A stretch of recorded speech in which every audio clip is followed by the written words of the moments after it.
Jagrada, Jaya Masters. We humans make things very complicated. It's okay if you go too deep into something. It has so many variables, so much complexity. But there's also a level of understanding, of comprehension, that's very, very simple, even for things that they make very complicated. For example, mind. How many books have been written on mind? How many teachers, how many scientists, how many gurus, how much has been written on mind? What is mind? I told you last time, and I won't get into it because I'm not going to argue with anybody. The brain is not the mind. The brain is the core of the central nervous system. All nerves, everything goes back to the complete complexity of the neuron structure of the brain. Probably billions of neurons that can talk to each other or communicate with each other and react, etc., etc. That's just physiology. Mind is something different. Mind is a higher vibration rate of energy that is way more brilliant, way more subtle, way more capable than the physical plane. The physical plane has limitations. Atoms limit it. Its form, it limits it. Mind, the higher vibration rates of mind that create mind do not have such limitations. You can go to Europe in a billionth of a second. You can go to Mars with your mind. So mind is a very subtle, I told you before, there's an electromagnetic spectrum. What you experience, the light part of the electromagnetic spectrum that you experience is tiny. Go look it up. Look up the spectrum and then see how much of it is visible light. It's tiny. What's the rest? Higher or lower wavelengths, vibration rates of energy. Mind is a higher, even higher than what they see as the electromagnetic spectrum. There's no limit to how fast or how small or how subtle a vibration rate can be. And so mind is a higher vibration rate. Fine. So what does that mean? It has the ability to create thoughts. The brain does not create thoughts. The brain can receive thoughts. You can have a thought, I want to pick up the glass. That's in a thought form. That's your mind. It transfers that energy, that vibration down into the brain, which then causes neurons and neural pathways to become stimulated, and the arm moves. But it starts with mind. It starts with a thought. It's so obvious it's ridiculous. So mind has the ability to create thoughts. That's where thoughts come from. They come in the mind. They call them thought forms. It's a form. It's not a physical form, but it creates that form. That's simple. There's a field of energy, and in that field of energy, this stuff called thoughts can be created.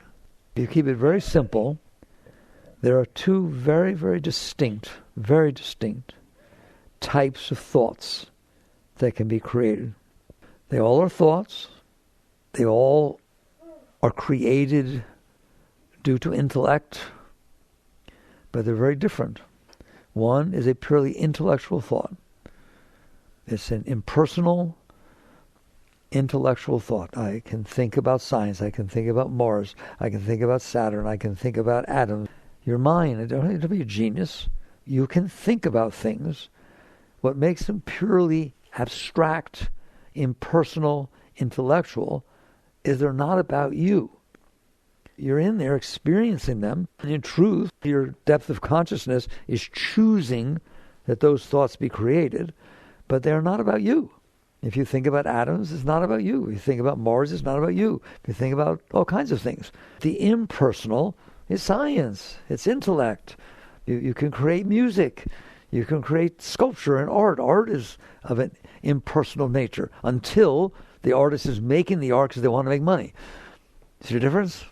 Okay, so there's the impersonal mind, the strictly intellectual mind, which the thoughts are at, it's all the same mind, but the thoughts are at a much higher level. Then there's the personal mind. We use that word all the time. Once and for all, understand, what's the personal mind? It's not a separate mind. It's the exact same mind, a field of energy that's capable of creating thoughts, except the thoughts that are being created in the personal mind are about you.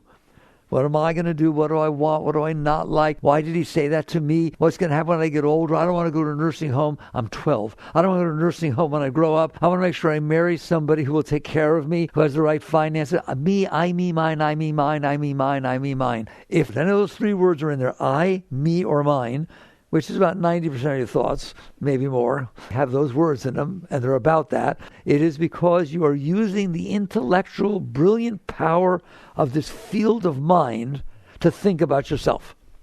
That's called the personal mind. It's not like, here's the personal and the impersonal mind. They're the same. It's the same mind.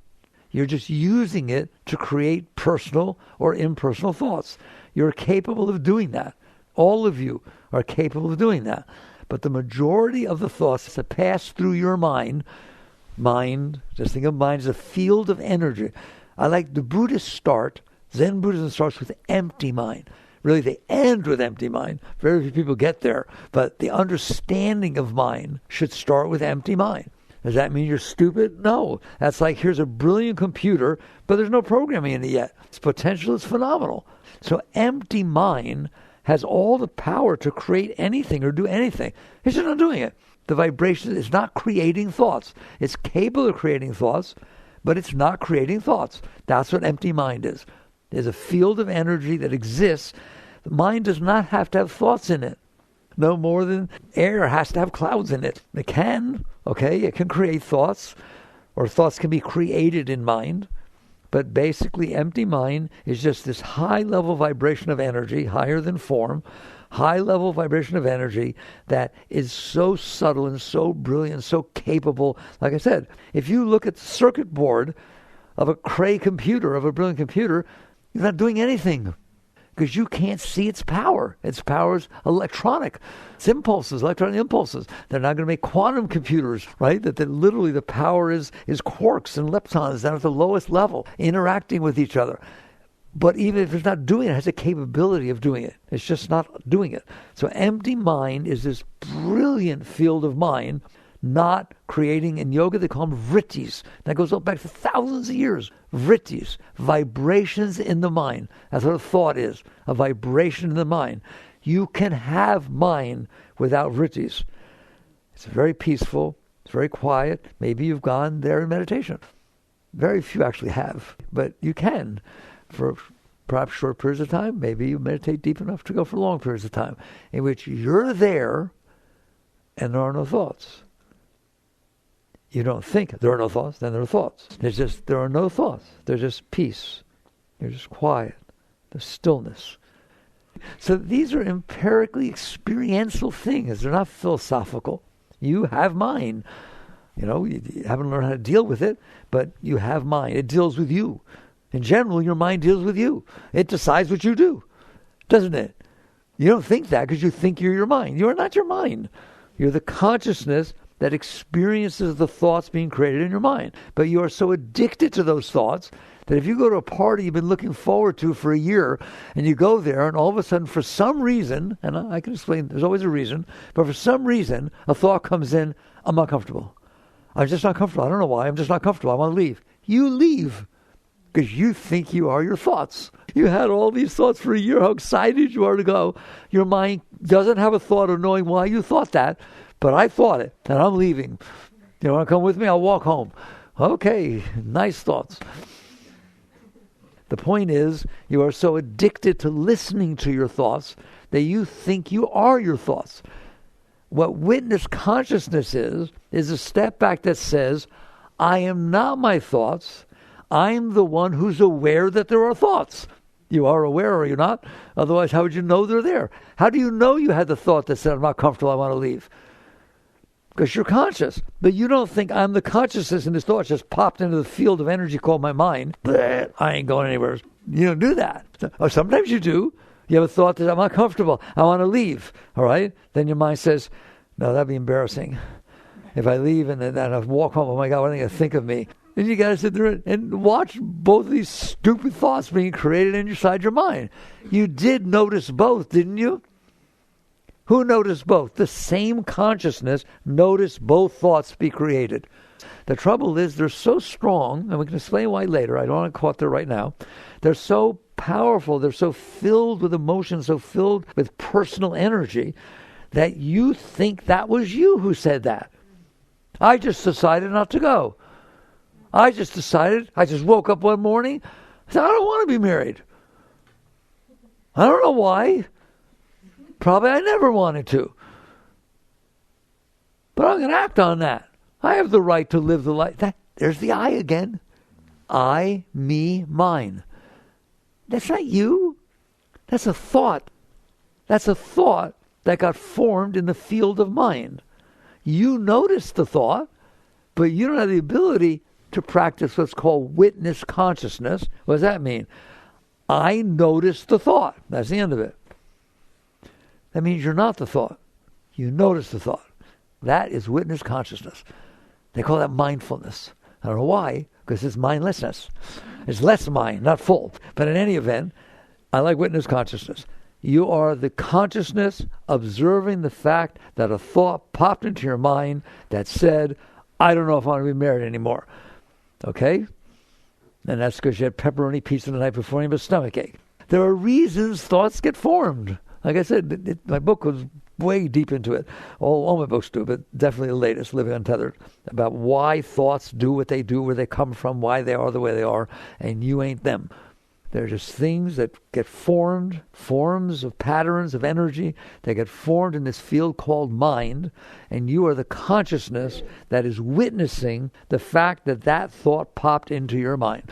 The trouble is very, very few people are capable of sitting in that seat of consciousness, in that center, that clarity, that I am the consciousness, and yes, all kinds of thoughts pop into my mind. How about yours? Come on. Which one of you would let me, I won't do it, let somebody take a probe, there's a place just behind your ear, and if you stick the probe in there, all the thoughts that you have show up on Times Square screen. You better laugh, all right? There ain't one of you going to let that probe go in there because you're not in control of your thoughts, and yet you think you're them. Can you get embarrassed by a thought?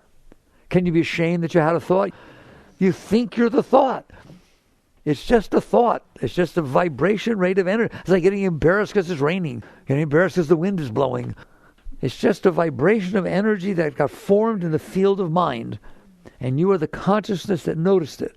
Witness consciousness, when you take the seat of witness consciousness, what does Krishnamurti call it? Objective observation. Objective, meaning I ain't judging, I ain't going with it. It's just like looking at colors on a wall. Objective observation. I am the objective observer who's noticing that thoughts are being formed in my mind. No reason to get embarrassed, no reason to get excited, no reason to go with them, no reason to suppress them. They're just patterns of energy that are forming in an energy field. God, I hope you heard that. That's the truth. There's not one single thought you ever had or ever will have that is more you than any other thought. Do you hear me?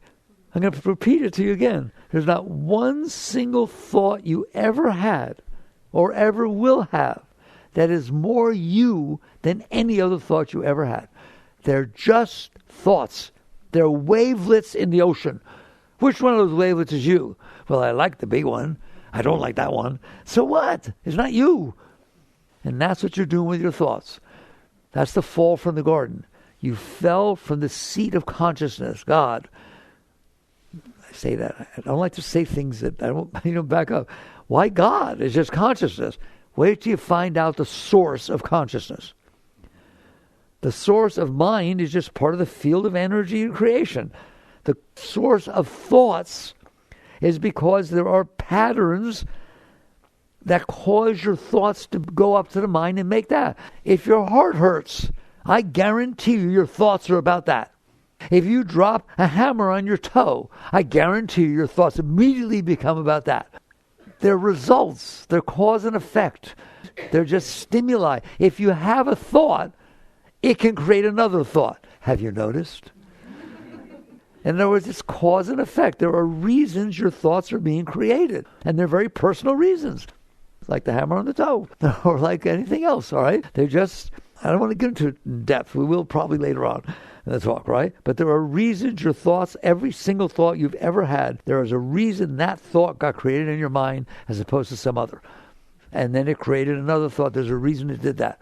It's just like the world. Science studies cause and effect. It studies the patterns of things. Why are things the way they are?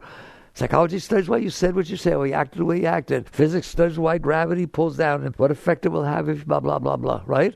The mind's exactly the same. Exactly the same. The trouble is even the scientists think they're the mind.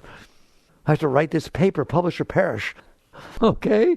You're hearing me? So you get to the point you understand. I want you. I'm stressing it. It is just a field of energy in which vibrations take place that are thought forms, that create thought patterns.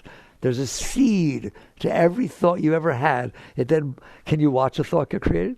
Can you feel it's going to come up and it gets weird and then all of a sudden, okay? That's because there's a seed of energy that blossoms into the thought. It uses the substance of the mental plane to create thoughts, and then they fade away sometimes. They don't all fade away, do they? They don't all fade away. Why? Of course they're going to fade away. No, you have the power to make them not fade away. You have the power. You, the consciousness. Will is a power of consciousness. When consciousness focuses, it creates what you call the power of will. If it focuses on something, it can hold it, it can push it around, it can do everything. So basically, your consciousness focuses on something it doesn't like. Somebody said something, somebody did something, an event took place that you didn't like at all. What do you do when an event takes place you don't like? You focus on it. Weird. I told you, if I take a 15-foot rattlesnake, I put it here in the room, you're not going to listen to me from then on. Every bit of your energy is going to be on that rattlesnake. And if I ask you the question, would you rather have the rattlesnake be in front of you or behind you? Not one of you want it behind you. That's why you focus on things that bother you. I want to keep my eye on this. Focus on it. When you focus on it, you put energy into it. Everything else passes through. Trees, people, cars, weather, they pass through. They come in, they pass through. They pass through your mind. You experience them, but then they go away because you didn't hold them. But if you didn't like it, you focus on it and it stays. It stayed because you focused on it. It stayed because you put your will onto it and said, no, none of my watch. I can't handle this. I don't like this. And therefore you pushed it away and you kept it inside your mind. And it's still there. Do you have thought forms? I can call them thought forms now. Do you have thought forms that have been there for many years that bother you? That come back up if somebody says something or somebody doesn't say something or somebody wears a certain thing or smell a certain food. Or you pick up the phone and it says, this is your mother. And all the patterns that happened when you were growing up, they come vomiting up. You did that. You took the sanctity of this field of energy that has the ability to create rocket ships and to create penicillin and to solve things and it can do many, many things. And you used it to fill it. You filled that field of energy with your garbage, with the stuff that you couldn't handle. You did that. The mind does not do that. Don't you tell me my mind's giving me trouble. Yeah, it's giving you trouble because you stored trouble in there. So it's going to come up as trouble. And it does come back, doesn't it? So you're starting to understand that that's the personal mind. The one that you're in there and you identify with it enough to not let things come and go. Most things you let come and go. Do you understand that? I once said, you are 99.9% enlightened. If enlightened means I'm here now and everything comes in and passes through, I deal with it as I should, but it doesn't leave patterns and it doesn't get stored and I'm not being reactive. I'm just conscious interacting with the energy that's coming in, all right? I'm a clear being, a very rare thing. I'm a totally clear being. No desires, no fears, no hopes, no dreams, no concepts, no preferences. I'm just here. And the energy comes in, it enters my mind, I experience it, it passes through, and I interact with it dharmically, that's the word. I interact with it from an impersonal point of view to see if I can help. Not what do I want, what don't I want, oh my God, I can't handle it, etc., etc. All right? You are 99.9% enlightened. If you were to actually measure everything that came in through your eyes, ear, nose, taste, all that came in through your senses, everything goes through. The white lines on the road go through. Each blade of grass goes through. The trees go through. The cars go through. The people in New York go through. Do you understand that? Except for the one that doesn't.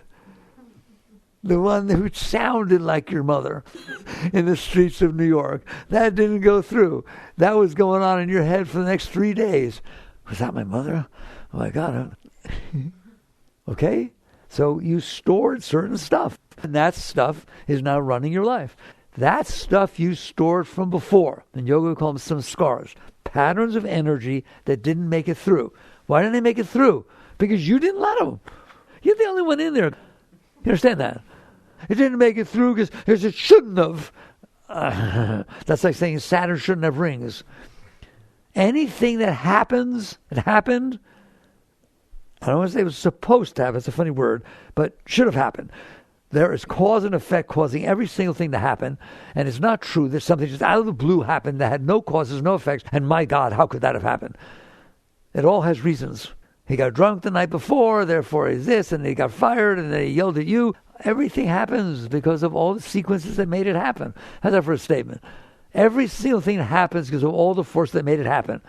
That's like saying 1 = 1. I'm going to repeat that. Every single thing that ever happened because of all the forces that coalesced together to make it happen. But you couldn't handle it. And so you said, no, not on my watch. No, I can't handle this. No. What did you do? But when you say I can't handle it, does that mean it didn't happen? You wish. There's not a single thing that ever happened that you can make not happen. It is what it is. So what you do when you don't like it, consciously, when the energy is not what you want it to be in there, you push it away. You use your willpower to focus on it and push it away so you don't have to deal with it. I don't want to deal with this. You want to bet you're going to deal with it? If it happened, you're going to deal with it. Until you let it go, you're going to deal with it. You just made it harder to deal with it. You made it that for the rest of your life you have to deal with it instead of just dealing with it then. Do you understand that? Okay, so you stored all this stuff. Now what happens? It gets hit all the time.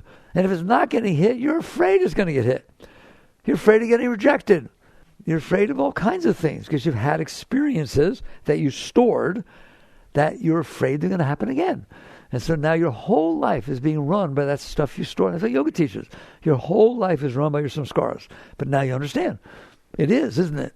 It's basically whether you marry somebody, whether you don't, what you want to major on, what you want to do. Every single thing is based on your past experiences. You don't have any novel thoughts. Not personal thoughts. There are no novel personal thoughts. They're all based on how do I be okay because I'm not.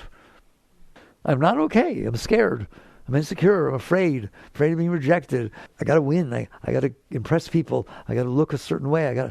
Don't I? Isn't it a struggle? I got to do things so that I'm okay. I've said it once before. I have to somehow make the world so that when it comes in, I feel better and not worse. So now I'm busy. I'm busy doing what? Manipulating the world because I can't handle myself. And when it does hit your stuff, I guarantee it creates thoughts. And I'm telling you, when it doesn't hit yourself, it creates thoughts because you're afraid it might have. What did he mean by that? I don't know. I need to think about it. When Uncle George said stuff like that, I know what he meant, right? You don't want to live in that? Who wants to live in that? What kind of life is that? Just having to manipulate everybody and everything all the time to make sure that when it comes in, it doesn't hit your stuff. And I told you before, I like to talk about it. But there's also good samskaras, positive samskaras. Oh, I like those. No, you don't. You think you do, but you don't. What do you mean? If I have a really, really, really nice experience, like when I was in junior high, he was so beautiful and we had such love, and then they moved and we never had an argument. It was the most beautiful relationship. You are spending the rest of your life looking for that relationship. There's other things, but you'll never know them. Anytime you have a really good experience, what do you do with it? You don't let it go. You store it just the same. You focus on it and store it just the same as you store the negative ones. And now you look for them to happen. Go to a restaurant where you really enjoyed the meal. It was amazing. And bring some friends. Don't do it. All right? The music's not the same. Somebody was smoking. It's not the same chef. It's not the same special. All you're going to do is complain. You're going to compare it against what you liked. And if you compare the moment in front of you against some past moment that you liked, it fails. Yet that experience you've heard of new mind. You're supposed to enter the moment new. That means not with that stuff, either negative or positive. I'm in here experiencing the moment as it is. It's exciting. Is it the same as before? Why would I want it to be the same as before? Maybe it's nicer than before. I'm open to new experiences. So positive samskaras, but by the way, I always make a disclaimer here, right? We are so full of negative samskaras, of negative impressions, that if you're doing okay with the positive ones, don't listen to me. You're fine. At least hanging out with those, right? When it's all said and done, you're going to find out they cause trouble too. But when we first got married, you used to open the door for me. It just doesn't feel the same as before. Well, of course it doesn't feel the same. A year has gone by. You've had a year's worth of experiences. He's had a year's worth of experiences. It changes everything. And no, things are not the same. Does that mean you can't love the way they are? No, I want it back the way it was. That ruins marriages, doesn't it? Definitely ruin a relationship, couldn't it? So your choice is, there's these negative things you stored in there, tons of them. The ratio is probably 1,000 to 1 of negative to positive. Understand that? And the slightest thing bothers you, and how many things really turn you on. So this is what you got built up in there. Now, if anything in the world hits any of that, I'm telling you, it creates thoughts. Those patterns of energy go right to the mind and the heart. They go right to the mind, and the vrittis create thought patterns that match that. I don't like this. He didn't used to do that before, and all of a sudden those are all your thoughts. They're just full of it. Okay? You are not your thoughts. No more than you are your car. No more than you are your house. No more than you are anything else. You're the self. You're the consciousness that's experiencing all of this. The problem is that you stored it with so much gusto, with so much stuff. When you say, I can't handle this, and then you store it, you don't want that coming back up. You don't want to do anything that will touch that again. I couldn't handle it when I was 5. I sure can't handle it when I was 65. Really? It will still be in there. Do you understand that? It's not going away unless you let it go. There's no magic. Do all the drugs you want. You can have experience, which is nice, but that stuff's still in there. It doesn't matter. Have all the relationships you want. But I used to feel so insecure. I used to be so unsure of myself. And since I met her or him, I feel so much better. All right, have him leave. Have her leave. You know what she say? It's worse than it ever was before. I wish I'd never met him. In other words, it didn't go anywhere. You put something on top of it. So you basically compensated for the fact that you have this problem, and it felt good while it was compensating for it, but it doesn't keep compensating for it, and then it comes back up. Does it or not? Isn't it true, I don't want to say this, isn't it true that deep, deep, deep inside, you know you're full of it? How many of you know at any point it could fall apart, and you're scared? You know what I mean? I don't care how much confidence you show. The more the ego, the more you throw out there with all that gusto, the more scared you are. How about this? Do people protect themselves? I don't mean physically. Defending everything. Why are you doing that? And what would happen if it didn't work? There's that black hole down there, right? And you don't want to go there. It's called the abyss. But you know it's there, don't you?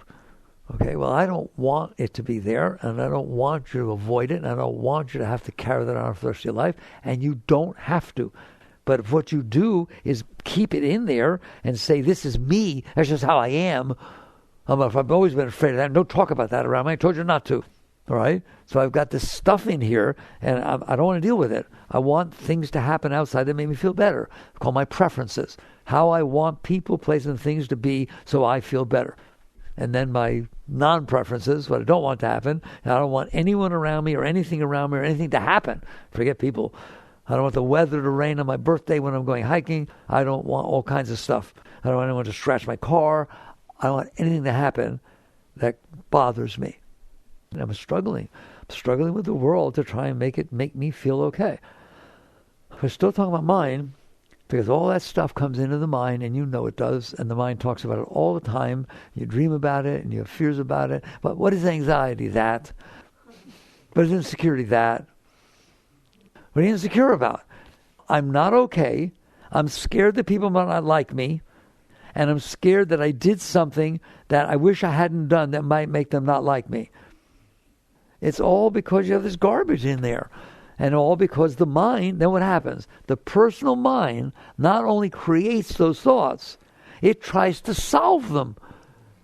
It sits there and says, I'm insecure and I want to be respected. I want to go and travel and do things that distract me from myself. So how do I do that? And the intellectual mind, I told you it's a brilliant mind, starts thinking about how it needs to be for you to be okay and how to make it that way. And they teach you to do that. How to win friends and influence people. Why do I want to win friends and influence people? Because then I could be okay. If they really respect me a lot and they bow down every time I walk in the room, I don't think I need to worry until they stop. If I'm a beautiful woman or handsome man at 20 and 25 and 30, my enemy is aging. It is my enemy. I'm scared to death of what I'm going to look like tomorrow. That first gray hair, OMG, are you kidding me?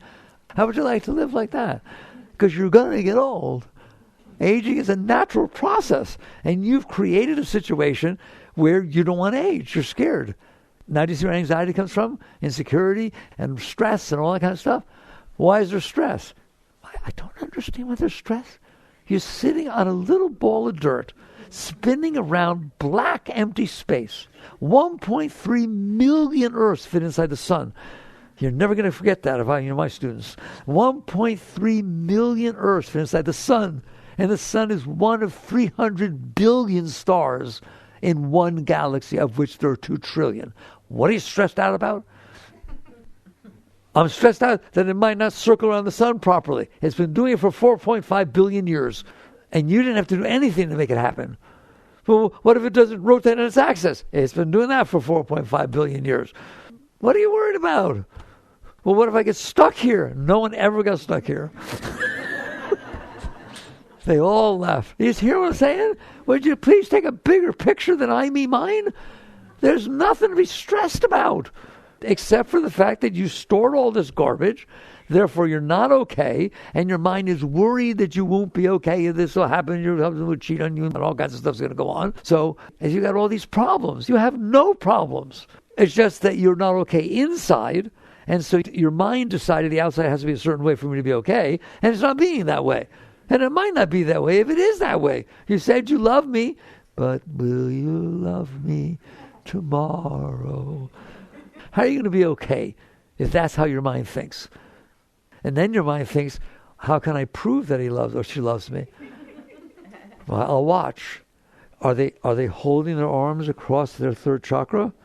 Because that's body language. So when they tell me they love me and they're like this, give me a break. Why are you even looking? Because I'm scared. You don't want to live like that. So you're using the lower part of your mind, the personal mind. Why is it the lower part? Because it's fixated on one object, you.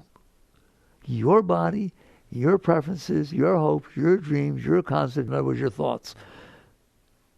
What's a dream? A thought. What's a concept? A thought. What's a preference? A thought. What's a hope? A thought. You guys are worshiping your hopes and dreams. I'm sorry, I'm busting the bubble. That's how I am. You know what hopes or dreams are? If I'm not okay, I hope someday I will be.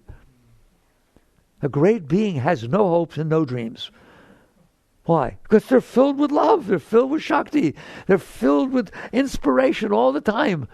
I told you, we don't know what a great being's bumper sticker looks like? I'd rather be doing what I'm doing.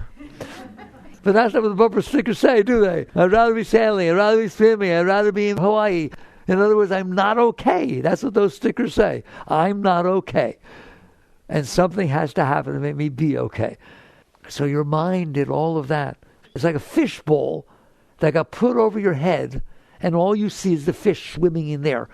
And those are your personal thoughts. And they're distracting, and they own you, and you have to do what they say. And there's a whole world outside that bowl. A whole world. And not just on earth. That's why I said to you a minute ago, I'm sorry I mentioned the word God. Outside that fishbowl, that's God. What is it? The whole thing. 2 trillion galaxies and everything in them, and every planet and every atom and every single thing on the planet. Every single thing is a divine being expressing itself. Would you like to know him? You can't possibly, because you're too busy knowing yourself. There's a line in the Bible that says, the Lord your God is a jealous God. Now you know what he's jealous of. That you will pay no attention to him or her. And you will only pay attention to yourself. And the extent that you have a God, it's one of those fish swimming in there, bigger than the other ones. Oh, please make it be the way I want. What do you pray for? Oh, please make it be the way I want, and please don't let it be the way I don't want. Fine. As opposed to being depressed, please do it. Okay? That ain't God. That's God of the mind. God is outside your mind. I mean, God made the mind. God is every thought. God is everything. And you're limiting it to you. That's how you're taught to pray, isn't it? If you can't do it, ask God. He'll take care of it for you. Well, the question is, why do you want to do it? Because I screwed myself up and I'm not okay, and it made me do actions that I'm embarrassed about, and I don't want to be held responsible for them. I hope nobody ever found out about them. So it's okay. I'm not taking prayer away from you, all right? There is a very great prayer. All the masters talked about it. Ramakrishna made it very clear. There's a prayer. Vivekananda got it, all right? He said, here's your prayer. Please let me feel the devotion that I should feel for you, the entire universe. Teach me that not my will but thy, Christ said, not my will but thy will be done. Take me away from myself so that I can be with you. I just want to feel devotion for the whole universe and help me forget myself. Please help me. That's a prayer. Now you've asked God for God instead of asked God for you. You see the difference? You see how I call it God of the mind? Which is fine. I don't want to take it away from you. People say, should I read the Bible or the Gita? It's a fine thing to do. It's wonderful. But you, the consciousness that's reading it, are greater than anything you will ever read. You are the link to God. God is consciousness, the source of your being. You who's in there witnessing the thoughts. People think it's a high state. I've reached witness consciousness. It's not a high state. It's like a rocket ship that's on the pad. It didn't take off yet, but at least it's on the pad. So I'm there watching my thoughts. You're still watching your thoughts. Your universe is still limited to what you're watching. You're just not caught up in it. You see them as thoughts.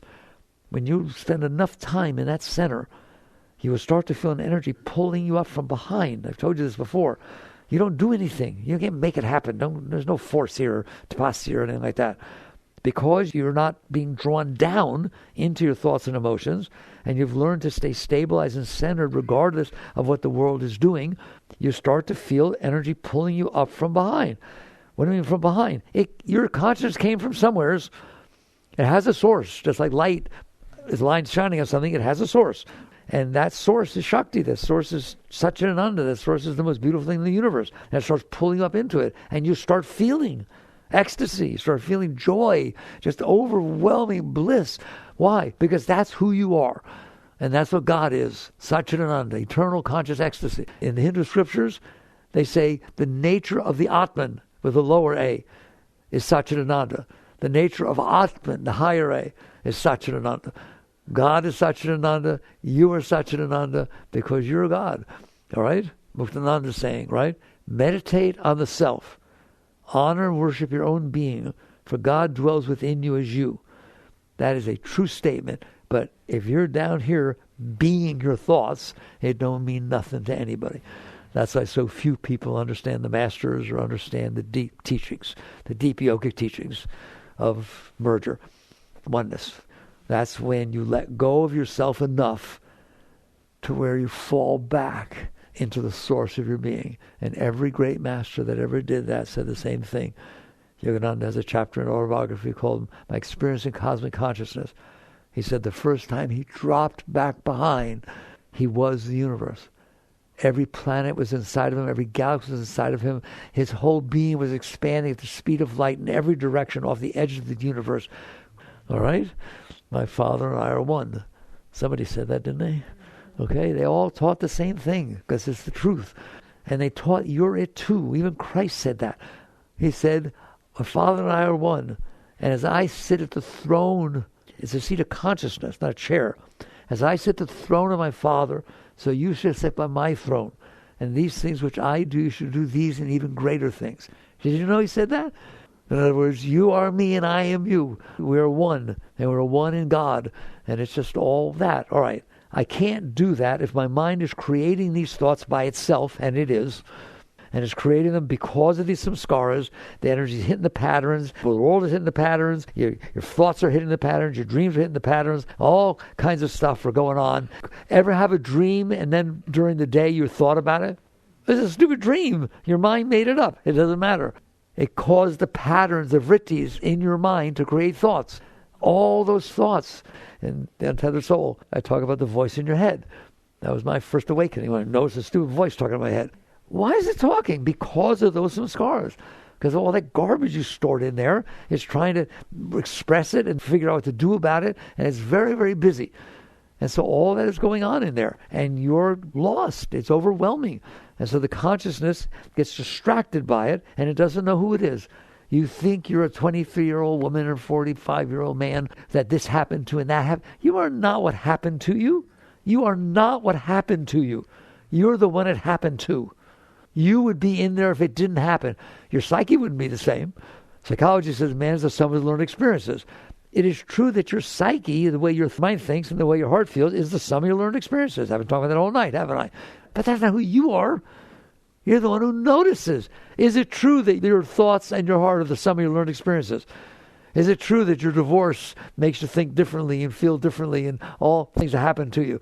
How do you know? Because I'm in here. That's where they miss. That's what psychology misses. Although transpersonal psychology tries to get there. But in general, psychology says, I am my mind, you are your mind, therefore you are the sum of your learned experiences. You're not. You're the one who experienced the experience. If the experience didn't happen, you'd still be in there. So you're the consciousness, you're the being, you're the essence, the Atman, the self. But your mind creates all these thoughts, which the heart's the same. Mind and heart go hand in hand. It creates all these thoughts and all these emotions and so on, and they're overwhelming, are they not? They're overwhelming. Next thing you know, all you're dealing with is what you're looking at, and you're never dealing with who's looking. Like when you look in the mirror, you try to see whether you're good looking. That's ridiculous. You don't even have a face. You're the one who's looking, but you're identifying yourself with what you're looking at. There's a koan in Zen, very deep. Ready? That the great Zen master would give it to you. Koans are things that your mind can't figure out. But when you get it, you get it. You know what the koan is? What was your face before your mother was born?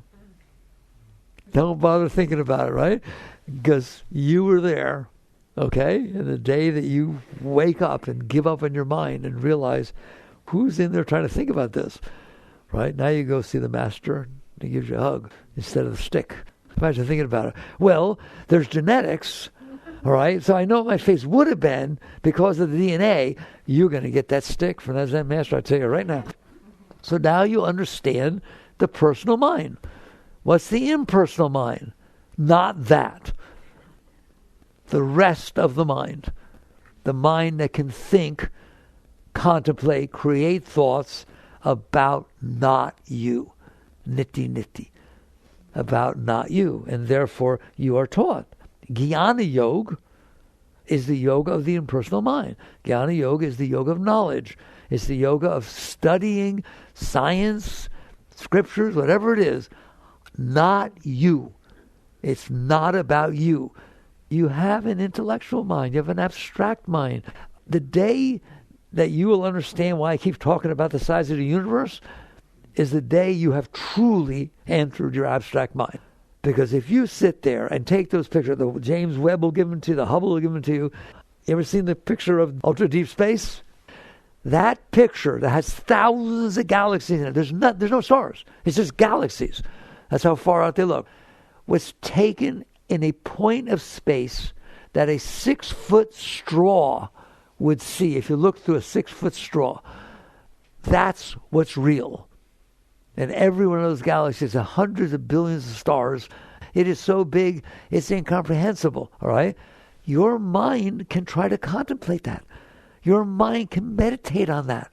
And you can start to feel the enormity of reality instead of the tininess of me.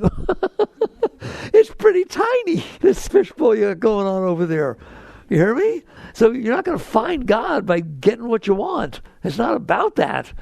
And if you're praying to God, make it all the way I want it. You just ask God, don't take me to you. Because the way you want it is based on all this garbage you have inside. And if you get everything the way you want, you won't grow. You won't wake up. You won't change. Life is not about getting what you want. Life is not about getting what you want. Life is about letting go of yourself enough to where you can come in harmony with reality. And reality includes those galaxies.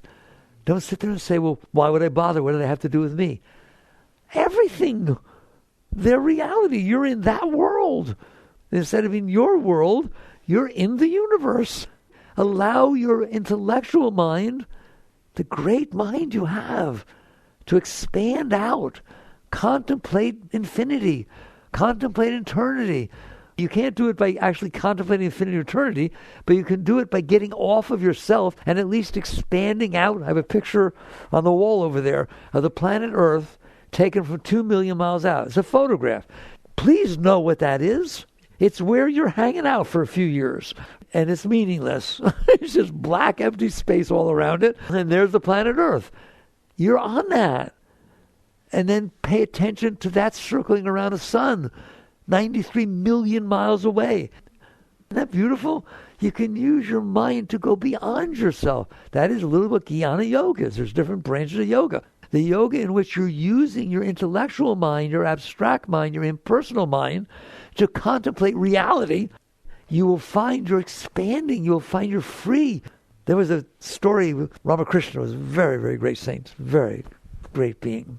And he would sit in the ashram and he'd look out the window, and there was this guy. He had a loincloth, and he sat in the garbage bin where they threw away all the food and the garbage outside the ashram. And he would sit there all day, and the only thing he had was a book. One book. And there was a dog. And he ate the leftover foods, the rice and this and that was thrown in the garbage. He would feed the dog with his hand, put the hand in his mouth, and they'd be eating this. That's how he'd eat. And he had this book. And Ramakrishna was just fascinated with the guy, because he would study that book like the most important thing that would ever be. He'd spend hours on a page, then he'd turn a page, and Ramakrishna wanted to know what is in that book. And one day he went down. It's a true story. I'm going to cry. He went down and he said, "Can I see your book?" The guy gave him the book. And the master opened a page. There's only one word written on that page. Ram. Next page. Ram. Ram. Ram. Just the name of God. That's all that was there. And all he did was study that book day and night, as if it was the most important thing that could ever be. His mind wasn't caught on himself. He was in a state of ecstasy that's the universe. That's all there is God. All right? So use your intellectual mind to transcend your personal mind. You can do it every day. You do it with things like I said, the sun. It's hot. Stop. Just stop. That's your personal mind. Bring your intellectual, your abstract mind in for a moment. I asked Mickey, why is it hot? Because the sun is out there. Is it a sun? Well, it's a star. Everybody likes stars. And there's one out there, but it's close. Well, it's 93 million miles away. The next one is 4.2 light years away. The next star. Here, you want to use your mind? I told you, that star, the sun, is 93 million miles away. Miami's 360. 93 million, 360. How hot is that star? If Miami caught fire, every building on it, you would not fill it up here. See? It's kind of fun to use that mind, isn't it? Get it off of yourself. It's not something that's hot. It's kind of neat. That's a neat thing. That thing's so hot. The next star is 4.2 light years away. What does that mean? It's just words. Okay, I got to stop. I don't want to stop. Right? Just give me your intellectual mind for a moment. I just caught a photon, a light beam. I held it above the planet Earth. You got it? I'm holding it. Whole planet Earth is underneath it. I let it go for 1 second. It just circumnavigated the globe 7.5 times. That's how fast light is.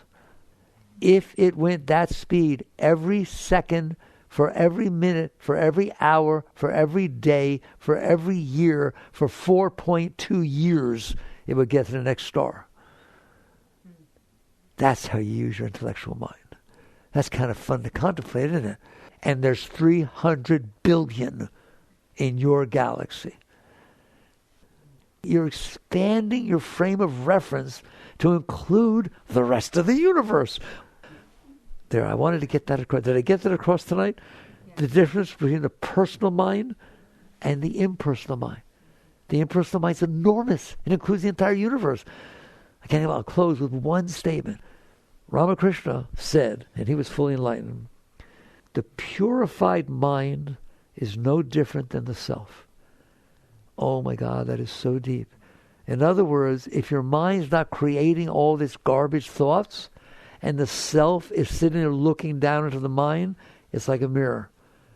It's just reflecting itself. There's no difference. It's made of the same essence that the self is made of, mind is made of. So you're a very great being. But what you're doing with your personal mind is ruining your life. And so you get to do something about it. That's what yoga is.